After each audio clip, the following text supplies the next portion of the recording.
आज आपको एक कहानी सुनाती हूँ। कहानी के मूल में है कि हमें गुस्सा क्यों आता है, इसके पीछे की साइकोलॉजी क्या है। जो कारण इस कहानी में है, अगर आपको ये सही लगता है या इसके विपरीत और भी कोई कारण आपको लगता है कि वो ज़्यादा सही है, तो कमेंट बॉक्स में लिख के हमें ज़रूर बताइएगा। और हमारा काम आपको कैसा लगता है ये तो आप ज़रूर लिखिएगा। और अगर अच्छा लगता हो तो लाइक, शेयर और कमेंट भी ज़रूर कीजिएगा। अच्छा, और अब टाइम नहीं वेस्ट करते हैं, चलिए कहानी सुनाती हूँ। कहानी का नाम है खाली बर्तन का शोर। एक बहुत बड़ी कंपनी में आर्यन सीनियर मैनेजर की पोस्ट पर था। आर्यन अपने काम में तो माहिर था, लेकिन बहुत ही गुस्सैल स्वभाव का था। अगर कोई जूनियर छोटी सी भी गलती कर दे तो पूरे ऑफिस के सामने उसे बेइज्जत करने लगता। आर्यन को लगता था कि उसका गुस्सा उसकी अथॉरिटी और इमेज को बचाए रखता है। उसका विश्वास था कि अगर वो नरम पड़े तो लोग उसे कमजोर समझेंगे और उसका सम्मान नहीं करेंगे। उसी ऑफिस में मिस्टर खन्ना वरिष्ठ सलाहकार यानी कंसल्टेंट थे। बहुत शालीन और शांत स्वभाव था उनका। एक दिन एक मीटिंग के दौरान आर्यन की एक योजना में बड़ी गलती निकल आई। अपनी गलती मानने के बजाय वो अपनी टीम पर ही चिल्लाने लगा। उसने चीखते हुए कहा, तुम लोगों की वजह से मेरा रिकॉर्ड खराब हो रहा है, तुम सब नकारा हो।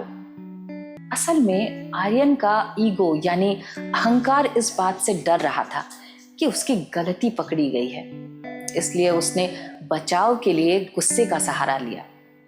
मीटिंग के बाद मिस्टर खन्ना आर्यन के केबिन में गए। उन्होंने शांति से मेज पर पानी का एक ग्लास रखा और कहा, आर्यन, आज तुमने अपनी टीम को नहीं बल्कि अपने डर को डांटा है। आर्यन ने चौंक कर उनकी ओर देखा। खन्ना जी ने आगे कहा, जब हमें डर लगता है कि हमारी परफेक्ट छवि टूट रही है तो हमारा ईगो हमें चीखने के लिए मजबूर करता है ताकि कोई हमारी कमी ना देख सके। लेकिन याद रखना, जो बर्तन खाली होता है वही सबसे ज्यादा शोर करता है। असली ताकत खुद को सही साबित करने में नहीं बल्कि अपनी गलती सुधारने में है। पहले तो आर्यन को इस बात पर भी गुस्सा आया, लेकिन उसने बात को गहराई से सोचा तो उसे अपनी कमी का एहसास हुआ।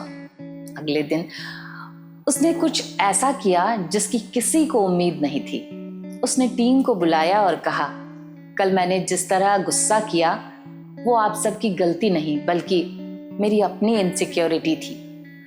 गलती मेरी थी और मैं उसके लिए माफी चाहता हूँ। चलिए हम सब मिलकर इसे सुधारते हैं। उस दिन आर्यन का ईगो तो हार गया, लेकिन उसने अपनी टीम का भरोसा और सम्मान जीत लिया।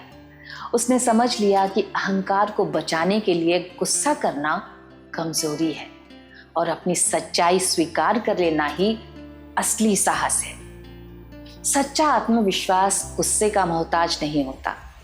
जब हम अपने अहंकार या ईगो की रक्षा करना छोड़ देते हैं तभी हम व्यक्तिगत रूप से विकसित हो पाते हैं। कैसी लगी आपको ये कहानी? कमेंट बॉक्स में लिखना मत भूलिएगा। और फिर से याद दिलाती हूँ, अगर हमारा काम आपको अच्छा लगता हो तो लाइक, शेयर और कमेंट जरूर कीजिएगा। बहुत बहुत शुक्रिया।